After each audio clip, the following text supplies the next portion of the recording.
We're back. And this time, the scary guy is trying to get, and the rooster, I suppose, are trying to get you to consider the subtraction of fractions, I have a plural, with regrouping. Regrouping is just kind of another way of saying we're going to be doing some borrowing in order to do these problems. And I'm going to go over a handout that came with your packet to try and explain this. So we're going to proceed nice, cautiously, slowly, so that we make sure we understand each step. So we're going to do this by way of example. So here's our problem we're going to consider. 9 minus 3 2/7. Before we think about an exact answer, let's think about what this answer might be, or kind of ballpark it. Now, I know that 9 minus 3 is 6, okay? And I'm taking away a little bit more than 3, though. I'm taking away 3 and a little bit more. Now, the next largest whole number after 3 is going to be 4. And 9 minus 4 would be 5. So this answer should be somewhere between 9 minus 3 and 9 minus 4. So 9 minus 3 is 6. 9 minus 4 is 5. And since 3 2/7 is between 3 and 4, our answer should be somewhere between 6 and 5. Okay, so let's think about how do we do this. So the first thing I did here is we just simply wrote it vertically. And I wrote it as, and notice I keep the whole numbers lined up. I didn't move this over here. So my whole numbers, let's write a little note there. Here's my whole number part. And here's my fraction part. So whole numbers stayed lined up, fraction parts. Well, there's only the one fraction. But I asked, so how do I subtract the 2/7? Because I don't see anything here I can subtract the 2/7 from. The answer is we're going to regroup the 9. That is, we're going to borrow from the 9. So isn't 9 the same thing as, so here's this 9. Isn't the 9 the same thing as 8 plus 1? Well, sure, 9 is the same as 8 plus 1. So there is my 8. And isn't 1 the same thing as 7/7? Yeah, because 7/7 is the same thing as 7 divided by 7, which is 1.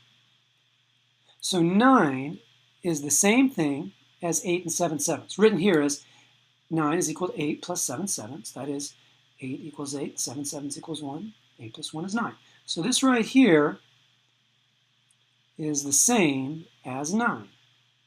And the beauty of this now is now I have something I can actually subtract the 2/7 from.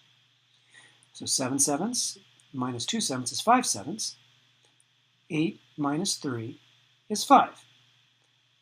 And isn't 5 and 5/7 somewhere between 5 and 6? So that makes sense as well. So here's our little, here's another example, except this time what we have is we have 2 mixed numbers. And the first step I'm going to do is I'm going to find a common denominator. I always want to do that when I'm subtracting mixed numbers, different fractions with different denominators. And so I notice that if I multiply 8 by 5, I get 40. If I multiply 20 by 2, I get 40. So my common denominator is going to be 40. When I write that, I have 8 and 5/40 minus 4 and 18/40. But can I take 18 away from 5? No, 5 isn't big enough. That means I'm going to need some more 40s. I need for this to be larger, the 5 to be larger than the 18. So how do I do that? I'm going to regroup. I'm going to borrow. So what would that look like? Well, here's the 8. I'm going to rewrite the 8 as 7 and 40/40. Because 40/40 is the same as 1. 40 divided by 40 is 1. So 7 plus 1 is 8. And there's the 5/40. This just comes along. It's the same thing. But 7 and 40/40 plus 5/40 is 7 and 45/40. And now, can I take 18 away from 45? Yeah, sure, you betcha. So 45 minus 18 is 27. And the denominator is the same, so 27/40. And 7 minus 4 is 3.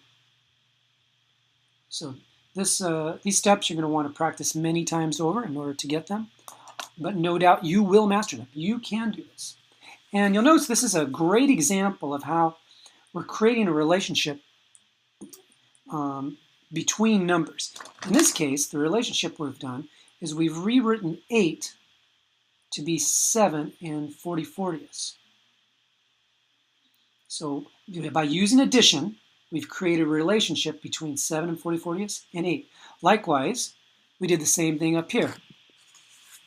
Using addition, we rewrote 9 as 8 plus 1, and we wrote 8 plus 1 as 8 and 7/7.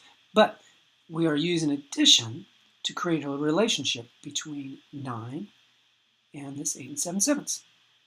You guys will get this. You will master this. You got to keep practicing. The scary guy knows you can do it. Bye for now.